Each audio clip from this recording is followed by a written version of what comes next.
said, I think we need to get down. So we were right there at the door of my closet, and we walked in and got down, and then the roof was gone. It was that quick. We didn't even have half of a second.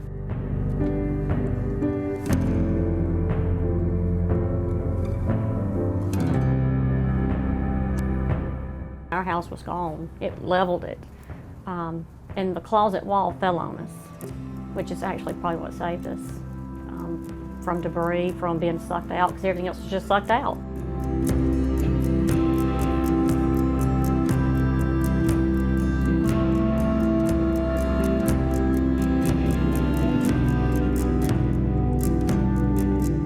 Had we not been in a safe place, we would not be here. It's very important to know your safe place, because you don't have time. We didn't have time to think about it.